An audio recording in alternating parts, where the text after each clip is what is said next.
de la chaîne Bexteam. Donc sur la chaîne Bexteam aujourd'hui c'est les 5 minutes avec Yu-Gi-Oh! Donc c'est l'esprit maléfique de l'anneau au sujet. Aujourd'hui c'est parti. Donc plus tard cette nuit-là, l'équipe s'installa pour le dîner et ils reçurent la visite de leur camarade de lycée Bakura. Pendant qu'ils causaient autour du feu, la conversation fut très vite transformée en duel. Faisons maintenant un duel, pas pour gagner des jetons étoiles, mais juste pour nous amuser un peu. Je suis partant. Après toutes ces histoires de jetons étoiles, il serait agréable d'avoir un duel sans aucune condition. Je suis d'accord, je pense juste qu'un bon vieux duel est une merveilleuse idée. Avant de commencer, il y a un petit quelque chose que j'aimerais partager avec vous. Et surtout avec toi, Yugi. Non, c'est pas possible. Tu as un objet du millénium? Oui, et la magie de mon anneau du millénium nous mènera vers le royaume des ombres. Vous l'avez vu, sa tête s'est transformée. C'est devenu un enfoiré. Le duel des ombres peut donc commencer. Tout ça, j'ai fait un rime.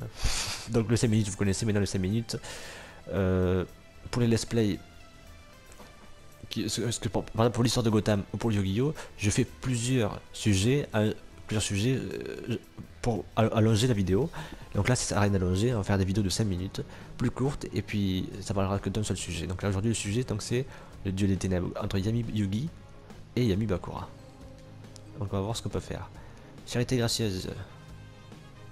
Je me défausse de mon commandant. Encore de...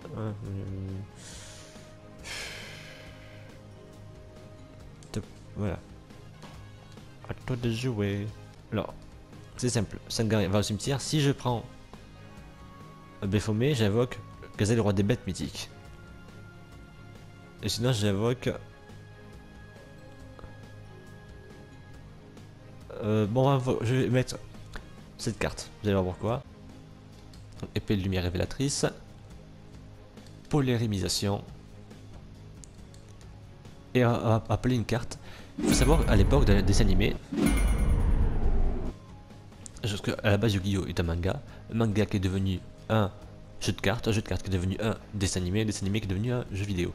Donc à l'époque, la carte, dans le duel des ombres, vous savez, c'est un peu un duel avec des pouvoirs magiques, et la carte qu'il avait, donc le Spadin des Flammes, était incarné par Joey Wheeler, donc son ami était devenu le monstre.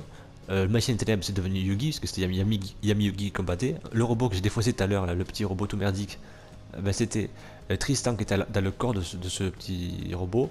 Et tout à l'heure vous aviez un ange dans mes cartes que j'aurais pu choisir, et c'était Théa.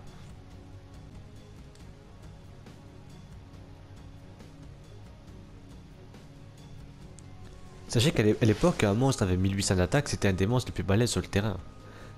Au tout début, les magiciens de ténèbres Dragon Blanc Yeux Bleus étaient super adorés parce que un monstre même qui demande 2 sacrifices qui a une putain d'attaque comme 2500 ou 3000, maintenant c'est presque drôle parce que c'est facile à avoir, mais à l'époque c'était pas si facile que ça. Donc un monstre 1800 que j'invoque en fusion, donc sans sacrifice, c'est quand même pas mal. C'est pas le meilleur forcément, mais c'est quand même pas mal. Donc je vais piocher la carte polarisation et salamandra. Vous allez voir ce que je vais faire. Je vais peut-être gagner ce tour-ci. Tellement que j'ai bien joué. De la chance au tirage. Donc j'invoque d'abord la fameuse carte Chimère bête mythique volante qui était très connue à l'époque. Oui, elle était très connue. Voilà, parce que c'est un bête fantôme et surtout quand elle est détruite, vous pouvez cibler un Baphomet ou un roi des bêtes mythiques et l'invoquer spécialement. Et puis surtout à l'époque, Joey avait fait ça. Salamandra sur Spadin des Flammes qui donnait son monstre 2500 d'attaque. Et moi comme j'en avais mis 2, eh ben, il passe à 3200 points d'attaque. Dans le duel il avait 2500 pas 3000. Cette carte Salamandra donc remplacer son épée de feu pour devenir une épée de fer entourée de flammes. Donc une sorte de dragon de feu autour de la flamme. Enfin vous le voyez sur le dessin de la carte d'ailleurs. Et ça il prend assez cher. Donc, voilà, donc l'épée devient un feu et il lui pète sa gueule. Au prochain tournoi ça devrait être bon. Voilà, deux monstres fusion qu'il utilise très souvent à l'époque. C'est Chimère bête mythique volante et le Spadin des Flammes qui appelait aussi autrement le soldat des flammes je crois. Donc faites attention aux cartes face verso comme la carte la troisième qui n'a pas été retournée. Mais c'est déjà la fin, ça passe vite. Tu vas bien Bakura? Je vais bien maintenant et grâce à toi. Où as-tu pris ton anneau du millénium? Mon père l'avait trouvé durant un de ses voyages. Il m'a dit qu'il provenait de l'Égypte ancienne. Il faisait des courses dans un bazar commercial lorsque l'anneau du millénium a tiré. Quand mon père est rentré, il me l'a donné et il a dit que c'était destiné pour moi. C'était destiné à être pour moi, à moi.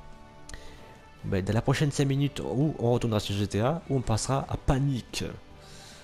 Dans Panique, même si je vais pas le sauter, Si, parce que j'ai pas envie d'être paniqué. Non, sérieusement, c'est l'épisode pas drôle du tout, pas intéressant pour l'histoire. C'est seulement que je peux vous dire, il essaie de lui voler ses étoiles. Et puis, il a été payé par Pegasus pour l'empêcher d'arriver au château. Il n'y arrivera pas. Puis voilà. Donc on passera directement à l'arène des âmes perdues. À très bientôt pour les 5 minutes ou environ de Yu-Gi-Oh aujourd'hui sur la chaîne Bexteam, bien sûr.